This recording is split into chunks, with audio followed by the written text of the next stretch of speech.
Hello everyone, this is Radhika. Welcome to Apex Classes. Today we are discuss lyric.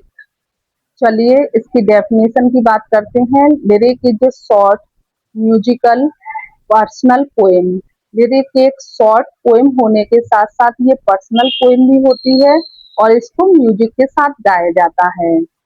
That expresses poet's personal emotions, thoughts or feelings rather than telling a story. इसमें story सुनाने के बजाय जो poet होता है उसके personal emotions को, thoughts को और फीलिंग्स को एक्सप्रेस किया जाता है. Traditionally meant to be sung to the lyre in ancient Greek.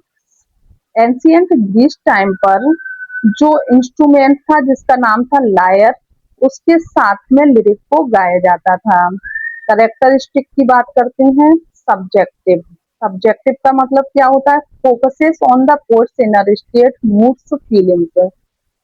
जो पोएट होता है उसकी इनर स्टेट, स्टेट का मतलब होता है दशा. इसमें जो पोएट की आंतरिक दशा होती है, उसका मूड होता है, उसकी फीलिंग्स होती है, उन पर फोकस किया जाता है. Next, musical quality. Rhythm, melody and emotional tone are prominent. इसमें रिदम है, मेलोडी है, इमोशनल टोन इसकी जो है प्रोमिनेंट क्वालिटी मानी जाती है. Short and concentrated. इसका मतलब होता है यूजुअली कंसाइज. जो लिरिक होती है वो बहुत ही ब्रीफ फॉर्म में या बहुत ही कंसाइज फॉर्म में लिखी हुई होती है. Next, imagery and emotions. इसका मतलब होता है rich in imagery and emotional appeal.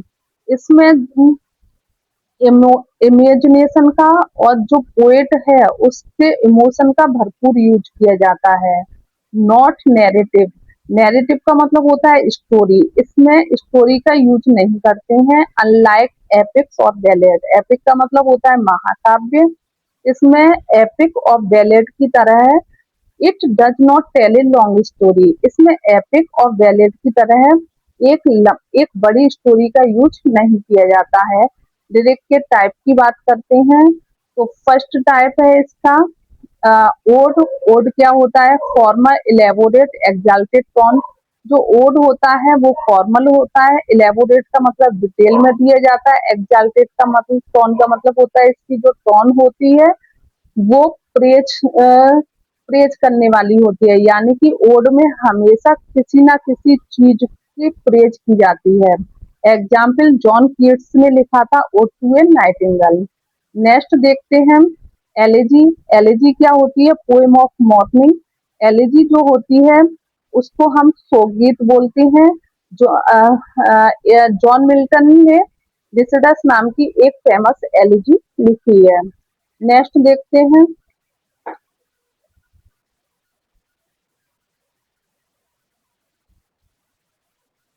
Sonnet.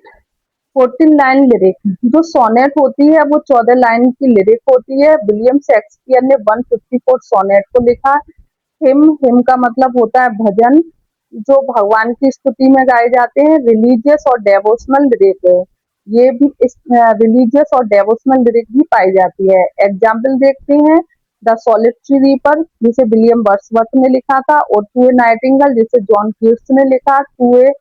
To A skylark जिसको पीबी शैली ने लिखा. ये सभी लिरिक के परफेक्ट एग्जाम्पल हैं. एक चीज और समझ लीजिए, लिरिक चार टाइप की होती है: ओड, एलेजी, सोनेट और हिम.